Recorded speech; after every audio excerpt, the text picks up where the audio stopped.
बोलो सच्चे स्वभाव की जय। बोलिए आप लोग। सच्चे दरबार में तभी जा सकते हो, उसकी योग्यता है सच्चा स्वभाव। वो सच्चा स्वभाव हमारे अंदर ही हो सकता है, कहीं और नहीं। और जैसे ही सच्चा स्वभाव हो जाएगा, आप सरल हो जाओगे। और सरल होना एक सिद्धि है। एक सिद्धि तो सरल होने से ही प्राप्त हो जाएगी। स्वभाव को सच्चा रखना। सच्चे दरबार की जय। सच्चे दरबार की जय तभी बोल पाओगे जब सच्चा स्वभाव होगा। और सच्चा स्वभाव करना अपने हाथ है। सच्चा स्वभाव, सत्य का आचरण। सत्य मतलब ईश्वर का आचरण। तो पहली सिद्धि तो सच्चा स्वभाव, सत्य और सरलता से ही है। और जब आप सरल हो जाओगे तो सरलता में सरल व्यक्ति को हर कोई पसंद करता है। जैसे आप डिस्टर्ब हो जाओगे या आप तक पहुंचने के, आपको पाने के रास्ते डिस्टर्ब होगी तो आपको लोग हटाएंगे। सरलता में सिद्धि है। और सरल जो हो जाएगा, रिलैक्स्ड, वही संतुष्ट भी। हमारा ज्ञान क्या कहता है? संतुष्ट हो जाओ। वरना क्या कहते? बहुत कुछ पा लिया, बहुत कुछ खो लिया, जीवन में बहुत कुछ कर लिया, अब तो बस सुकून चाहिए। मतलब सुकून चाहिए।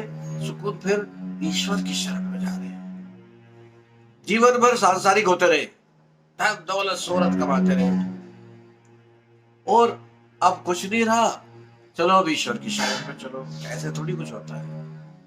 ये तो ऐसा हुआ जैसे एक व्यक्ति रिटायरमेंट के नजदीक हुआ, 6 महीने पहले उसका जीपीएफ कटना बंद हो जाता है, उसकी कार्रवाई शुरू हो जाती है, भाई अभी रिटायर होगा। तो वो ध्यान देता है, अब मैं रिटायर हो रहा हूं साहब, अब मैं सरल हो गया हूं, अब मैं कोई बदतमीजी करूंगा नहीं, वरना आप मेरी फाइल खराब कर दोगे, रिटायरमेंट के मुझे बेनिफिट नहीं मिलेंगे। सबसे सरल व्यवहार रखना, साहब मैं रिटायर हो रहा हूं।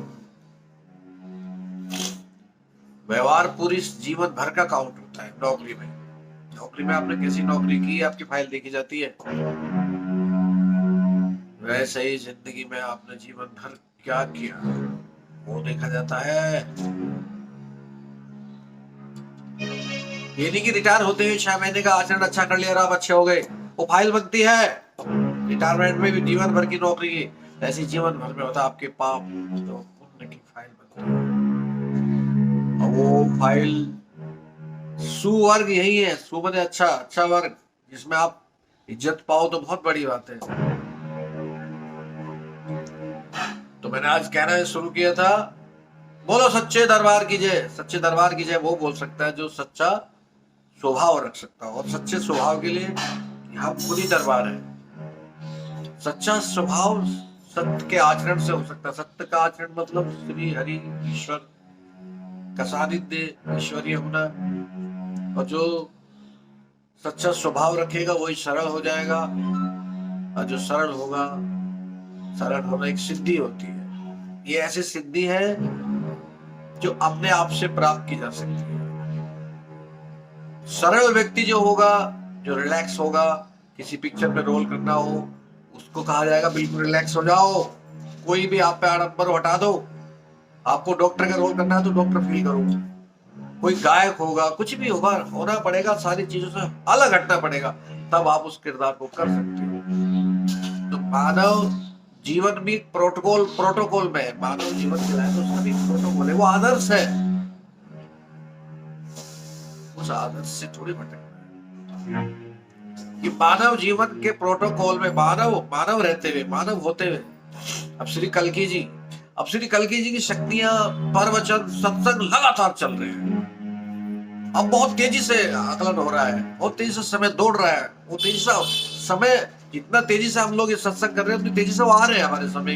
उनकी ध्वनियां, उनके आदेश वो सब हमें सुनाई दे रहे हैं, तभी तो वो चल रहा है। मगर मेरे कह रहे हैं कि अगर हमारा सच्चा स्वभाव नहीं होगा, अगर हम सरल नहीं होंगे, तो वो क्या करेंगे? क्लास में स्टूडेंट वैसे होने चाहिए ना जो गुरु समझा सके। हम सत्संग के माध्यम से इकट्ठा तो कर रहे हैं सबको, मगर वो योग्यता भी तो हमें रखनी पड़ेगी जो वो हमें समझाए कि ये कलयुग है। कलयुग का मतलब है किसी भी कहानी का उपसंहार, सार जो कहना होगा, एंड। इस कलयुग का अर्थ है कल की आपको टोटल सार देंगे। कहानी को चल रही हो, उसके एंड में पूरा सार दिया जाता है, सारे पात्रों के बारे में, इसने ये किया, उसने वो किया, अच्छे को अच्छा फल, बुरे को बुरा फल, और सबका फिर एक सार। वो सार देने आ रहे हैं और पार लगाने आ रहे हैं कलयुग से सतयुग। तो उसके लिए योग्यता हमारे अंदर होनी चाहिए ना, सच्चा स्वभाव, सरलता, सत्यता। वो आ तो रहे, वो तो उनकी शक्ति आ गई, सबको दिख रही है, मगर हमारे अंदर वो योग्यता है जो उनकी, जिन्हें वो सेलेक्ट कर सके। सिलेक्शन की प्रक्रिया चल रही है। जब बच्चा किसी कॉलेज में कंपटीशन में भाग लेने की सोचता है तो वो तैयारी करता है खुद से कि मुझे उस कंपटीशन में भाग लेना है। वही चल रही है कंपटीशन, तो वो अपने आप ले रहे हैं, सब देख रहे हैं, सब क्लास में हम लोग हैं, तो उनके आने का तो इंतजार कर रहे हो, मगर हम कितने तैयार हैं ये भी देख लीजिए।